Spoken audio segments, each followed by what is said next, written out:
just so we understand as a society what it's actually doing to our brain when we wake up in the morning and go on the phone. If I was to go and visit a hunter-gatherer tribe that is thriving right now in the modern world, that's like the Hadza in Central Africa, for example, and I observed their morning routines, and they were waking up and starting fires and rebuilding shelter and going out hunting and foraging, and they were a very motivated species. If I went there, and then every morning when they woke up, I handed each of them a donut, and they each ate that donut, and they would like think, wow, this is delicious, really palatable, loads of sugar. If you began to observe that group of hunter-gatherers over a few weeks, you would see their motivation for life would rapidly fall, because they'd wake up thinking, yeah, I've got to go and hunt. And then they've already had their donut, so what's the point? Going on our phone as soon as we wake up in the morning is effectively eating a donut for our brain. And our brain therefore no longer has that desire to hunt for reward through effort. And it just thinks, I've already got a reward, so what's the point?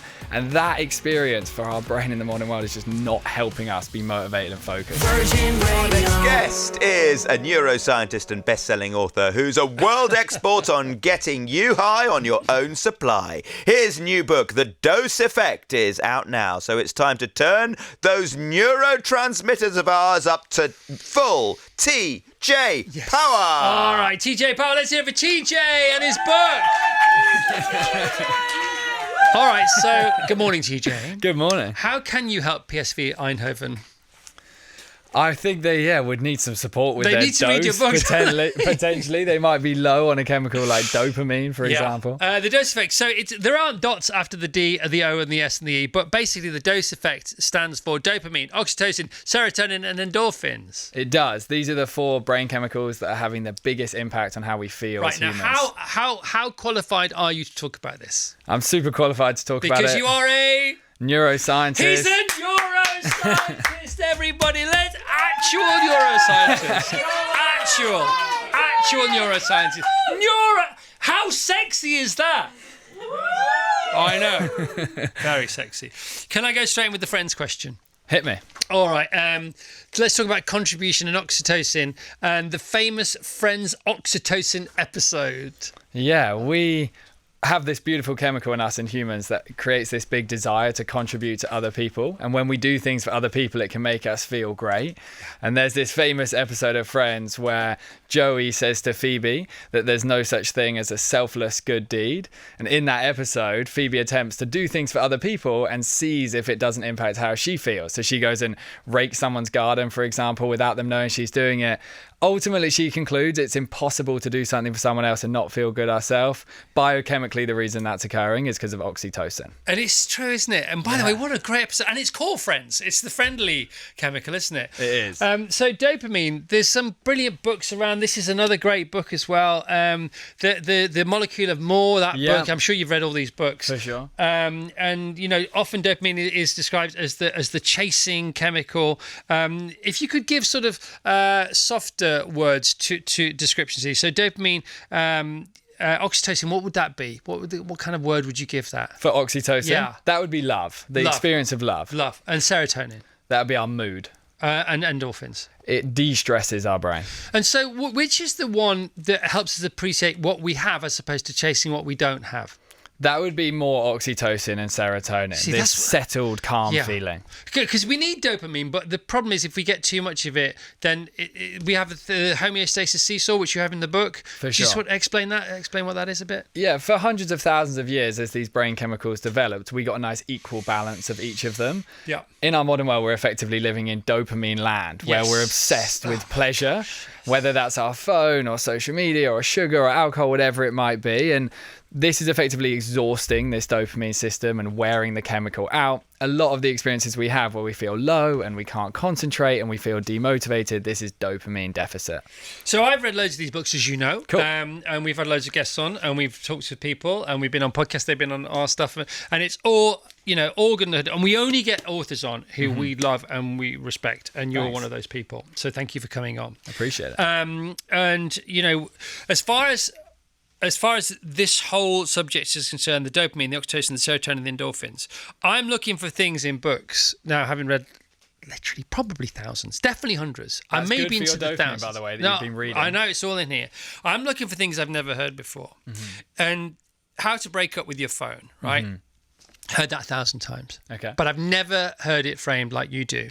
To the extent that yesterday I began to feel sorry for my phone.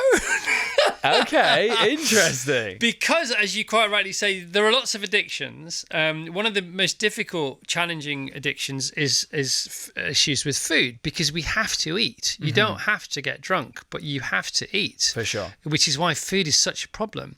And having the phone in your life now is not dissimilar, because obviously we consume things other than food, and we consume a lot of things through our phone. You can't really get through life without your phone nowadays, to do with your bank, or to do with ordering things online, or staying in touch with work or your friends. So it's a bit like food nowadays, isn't it? And you point that out in the book. 100%. And the phone has become easily the most addictive product on earth, and we've always, as a human being, sought out this dopamine chemical, but we've never had it so instantaneously accessible. Even with food, for example, it wasn't just always in our pocket. We weren't carrying around bags of sugar in our pocket, being able to tap into them all the time. And I deeply believe that the vast majority of the mental health challenges that have arisen over the last decade are because of the transformation in our relationship with the phone. And I think if a human being begins to shift their relationship with the phone, big changes can occur. What I love about the book is that and I don't mean this at all disrespectfully, but it is entry level. For sure. I think, it's like it's level 1 well-being.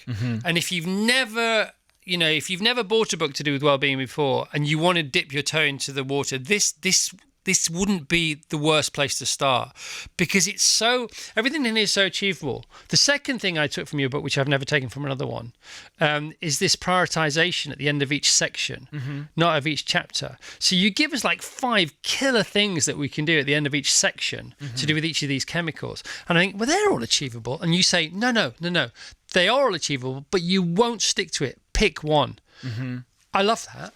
I think it's really important that we don't just dream of all the great things we could be doing. I think lots of our brains have all these imaginations. I'm going to be amazing with food and exercise and my phone and sleep. Sometimes you just got to dial in on one and absolutely nail it. Yeah, and you give us a choice. You sort of spoil us for choice at the end of each section. Yeah, and then it's like pick and mix for well-being. Yeah, look, here's the killer hacks, but just pick one of them. I'm thinking, well, I can do 5. You go, no, pick one. Yeah. And then at the end of the book, I thought, yeah, because even if I pick one from each section, that's still 4 that I've got to adhere to. For sure. Yeah. The dose, can you just describe to people listening how each section is divided? Because it's a repetitive format and it's really useful. Yeah, so we have these 4 parts to the book: dopamine, oxytocin, serotonin, and endorphins. And then us as a research team at Dose Lab have spent a very long time selecting the 5 key behaviors within each chemical that are the most scientifically backed ways to boost that. Yeah. So as you journey into dopamine, you have 5 challenges that you'll progressively integrate into your life to rebalance dopamine. Phone fasting, for example, separating from the phone, would be one of those 5 challenges. Okay. And could you believe it when you realized one day that the initial letters, the founding letters of each word, dopamine, oxytocin, serotonin, and endorphins, spelt out dose? I really couldn't. It was like the most mind-blowing moment of my life, to be honest. I'd been teaching very deeply on dopamine, serotonin, and oxytocin, and I was on a walk one day, and I had this realization that, of course, endorphins is in there, and it spells dose, and I didn't have my phone on me during the walk. That's part of what I suggest people could try out. And I came home thinking, this is cool, but there'll be tons of books and businesses and research labs all focused on those 4 chemicals in that acronym, and there was nothing. And then I've basically worked 7 days a week for 5 years since then in order to make it a reality. It's brilliant, mate. It's brilliant. My busiest 2 pages from a notes point of view, let me see here, are pages 164 and 165. Look at that. Look at all those notes over there. Interesting. More notes there than I wrote for the whole of my school secondary education. That page got to you? Yeah, understanding serotonin, because I love serotonin. If you had to pick, let me give you a bit of your own medicine here. Hit me. If you had to pick one of these chemicals and you only had time to focus on one, dopamine, oxytocin, serotonin, or endorphins, which one would you focus on?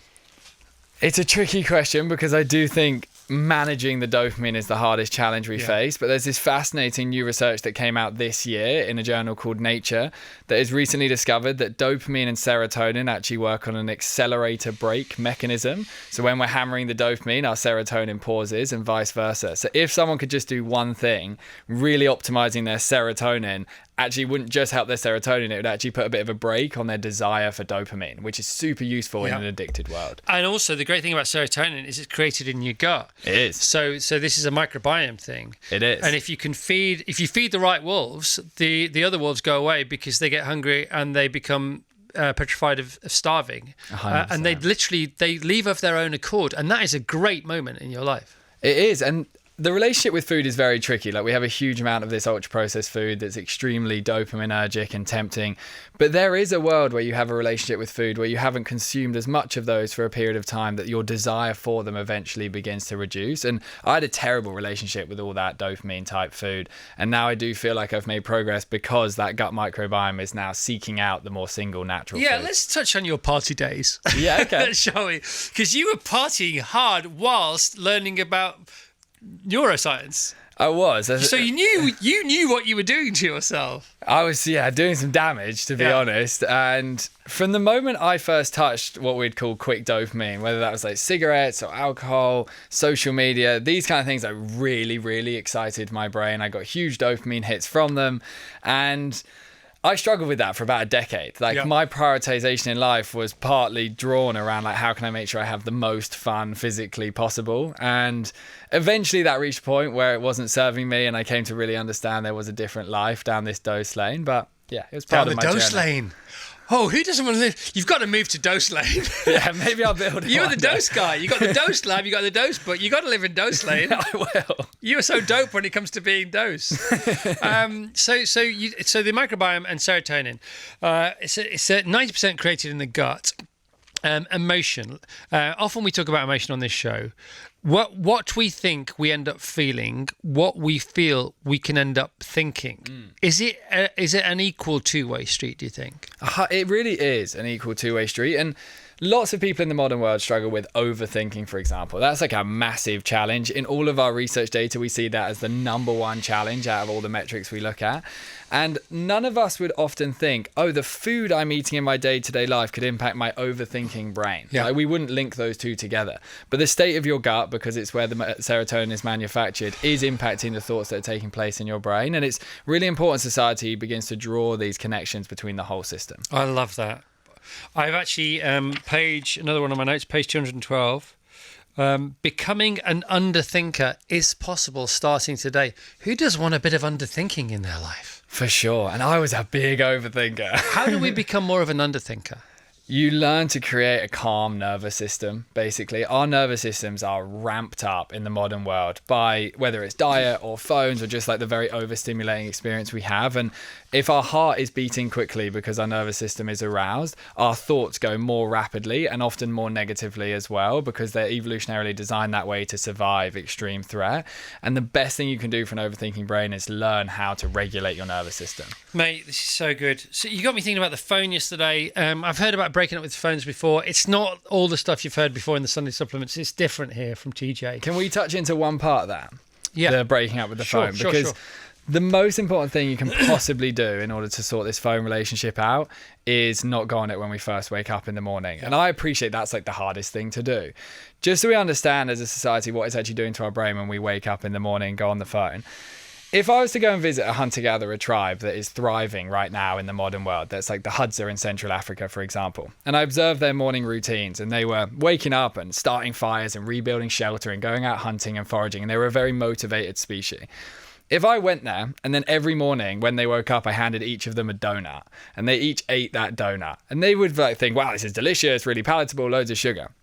If you began to observe that group of hunter-gatherers over a few weeks, you would see their motivation for life would rapidly fall, because they'd wake up thinking, yeah, I've got to go and hunt. And then they've already had their donut, so what's the point? Going on our phone as soon as we wake up in the morning is effectively eating a donut for our brain. And our brain, therefore, no longer has that desire to hunt for reward through effort. And it just thinks, I've already got reward, so what's the point? And that experience for our brain in the modern world is just not helping us be motivated and focused. And motivation falls off a cliff at the best of times. It does. And this is the thing, motivation, what we're doing is pushing it off the cliff in the morning. We're just chucking it straight off. And we've been led to believe as a society that motivation is this fleeting thing. Sometimes you got it, sometimes you don't. That's not the reality from neuroscience. We can control that motivation level based on keeping our dopamine system stabilized and regulated. Love it. Love all this. I mean, there's our clip. There's our Insta clip for today. That's absolutely superb. We're talking to TJ Power about the dose effect. There's a couple of other things that I noticed yesterday as a result of reading your book. Yeah. So the first thing was the prioritization. plus plus. So I've talked about my initial thoughts to do with that. But then you got me thinking about my priorities in life. Because priorities are interesting anyway. We know that priority was never a plural. We've turned it into a plural. So, there's the first issue with priorities. Yeah, too many. It's priority. Priority 2 is too many because priority is priority. But also, what is my priority emotionally? First of all, you redefined emotion. I didn't realize emotion comes from the energy of motion. It makes sense. And mine is peace. Okay. Because I was ticking off rather, proudly, to be honest, boastfully, vaingloriously, lots of your checklists. Cool. I mean, that's what I hope would happen. Yeah, there are some 9. You had 9 things on some of them, and I was like, yeah, do all those. Cool. But peace for me is I just want to be peaceful. I want to be at peace. And I find that the more I feed my microbiome the right foods, it's really interesting because I've stopped eating in between meals. Now, I fast anyway, right? Only 12, or usually 16:8, or maybe 17:7 or something like that. Nice. And I find it easy to do, and I have a wonderful job, and I consume different kinds of energy, so I don't need distraction from other things, like food or whatever it may be. And I'm finding it easier in between meals not to chase things. Like giving up booze 2 years. Wow, giving that's up awesome, chocolate. man. Yeah, no, it's all good. It's all good. It's all good. I'm not flexing. I promise. I'm just getting to cool. I'm getting to this point. The point is, the last week or two. It's bizarre. Your book is out now. The last week or two, I've just had no desire to snack or think about snacking, even the fruit bowl, which is my new go-to. And I've educated my microbiome to have fruit as the hit, which is great. I mean, fruit's the worst thing you do. How wonderful is that? But I don't think it's to do with the food. I think it's to do with the fact I feel more peaceful. Therefore, I don't need to be distracted by feeling uncomfortable in my own skin. And that may be one of the reasons why I was snacking. And I think it speaks to what you're talking about here. It really does. And it would suggest that your serotonin system is now functioning optimally. When our serotonin system is truly active, we feel very content with our experience as a human being. And as I said before, dopamine and serotonin operate on this accelerator brake mechanism. Because you've been pressing the accelerator on serotonin so much, maybe that's with great nutrition, you might be doing more calming activities that slow and regulate you down. Your desire for dopamine is reducing. The reason we want to snack, the reason we want to go on the phone is because we have this urge for I need dopamine, I need quick pleasure. Because your serotonin is now flourishing, your dopamine desire is reducing effectively, and your body can be a little bit more settled. So it's not that I'm feeling less hungry, it's feeling that I have less of a need for distraction, which I was excusing or mitigating with the fact that I needed food. There is that element. So you're definitely feeling less of like a dopamine desire for distraction. The other thing to understand here with the nutrition is we have these 2 hormones in our gut called ghrelin and leptin. Ghrelin is this one that makes us hungry. Leptin makes us full. When we're eating these natural whole foods that you're describing here, your ghrelin, your hunger hormone, is acting nice and naturally, and so is your leptin, your satiation mechanism. That, for example, like if you were to eat a couple salmon fillets and then I told you try and eat 5 salmon fillets, you'd think I can't eat 5 salmon fillets. But the opposite occurs when we're eating crisps. You can eat tons of them. And it's because these foods really impact the quality of how those hormones regulate themselves. Yeah. Your hormones in your gut are now regulated. So therefore your brain's desire for the worst foods is reducing and your desire for the natural foods is improving. And once you do start eating healthily, there's a thing going on with your subconscious there, or your engineering or your software, which tells you that it's okay, you're getting the right proteins, and then you stop scanning for every single ounce or milligram of protein in everything. And that also means that you do eat 2 chicken fillets when there's 5 on offer, just because you're sort of done. You're done. What a great feeling. That is we want to feel full as a human being, and right now in this world, you don't feel full world, because you talk about Harry Hatchie as well in there as well. Yeah. The 80% thing. For It's sure. not about feeling full, is it? It's not. Sorry. not super full. You don't want to feel like overwhelmingly full, but you just want to feel satisfied. Yeah, effectively. fulfilled without feeling full, almost. Yeah, and as a species, on the whole, we feel dissatisfied with many aspects of our experience right now because of this craving for more, just like that molecule of more book. And as we pursue like a healthy relationship with food, you can start to reach a point where you think, I'm actually satisfied with that food. Eating slower really impacts that. Eating 80% full, it really impacts that. You talk about running, and you say in the book, I can't get into running. Yeah, I can't. I wish I love that. could, mate. I was like so vulnerable. You didn't need to put that in there. You said take up running. Not even in commas. I've tried it. no, and comes, I tried it didn't work for me. It's like, I can't get into it. It's like, that's interesting, because I've seen you on video before. I think you look fit, you look healthy, you love your walking. You mentioned martial arts, and then you don't unqualify that. So I just guess that you do a bit of martial arts. I do kind of a little bit of gymnastics and these kind of things. Right, okay, fair I enough. quite like handstands. All right, it's a great book. There is a dose section, a frequent dose section in each bit of the book. I love that. Here's the dose for this. Here's the dose for that. It's good. Vassos. Well, you mentioned like no phone in the morning. That's really, really important. Huge step. Do you mean, because a lot of people have their alarm clock, for example, on their phone, and they need to check the temperature outside before they get on their bike or something like that. Don't need to, do we? Well, I suppose you don't. No, I we've suppose you convinced don't. ourselves We do. feel I've as convinced though we myself do that now. I do. Do you mean no phone at all until you've got outside, or do you mean no, what my daughter calls rotting, brain rotting, scrolling through Instagram, getting the easy dopamine? Yeah, and for context for your daughter, the reason you end up rotting is because your dopamine level gets so low that you can't even move, because at the core of dopamine, it literally initiates movement, and that's why kids are rotting in bed. The reason, and I've experienced it myself, in terms of the morning phone, I understand needing an alarm, I understand needing to check the weather. If you go into your phone to check your alarm, your likelihood to have the willpower and the discipline to resist WhatsApp and email and social media, the more dopaminergic aspects, is very unlikely to win that battle. So I would really endorse the idea of using a tablet as that alarm. If you had some kind of iPad or some kind of tablet, have that next to your bed as your alarm. You could also check the weather on it. But you're very unlikely to wake up in the morning and pick up a tablet and just start consuming content in bed. It's likely you'll turn the alarm off and you'll get out of bed. But the main thing we're trying to get people to do is earn dopamine when they wake up instead of being given it for free, effectively. So they wake up, if you brush your teeth, if you make your bed, if you have your shower, if you get your clothes on, if you do your makeup, any of those activities are earning dopamine and slowly building it, and that leads to a much more motivated and focused day. Every now and again on the show, we get an author and a book where I would say, if you want to buy one book this year, if you just want to buy one book this year, and if you want a handbook to make your life better, then this is one of those. I appreciate that, man. It's really great. Honestly. I really do. We did get a few of them. Yours isn't the only one. But if you want to buy one book, you think, I haven't got 5 books in me, Evan. Shut the frig up. I got one book in me for the rest of the year. Get this one, and just live by it. And tell us in a year's time that your life hasn't improved, because I bet it has. Do you have an issue, Vassos, when you turn your alarm off, not checking crypto? Is that the problem for you? Tell me about the crypto. Because there is a lot of dopamine in there. Lie down. Tell us about the crypto, Vassos. We call it the crypto coaster. Because sometimes it's up, tiddly up. As long as you know you're on it, that's the thing, isn't it? That's your where point. it's climbing. That's your point, isn't it? You got to know you're on the crypto coaster. For sure. Mate, we're out of time. Okay, I hope no you're problem. happy with what we talked about. 100%. Anything else you'd like to say?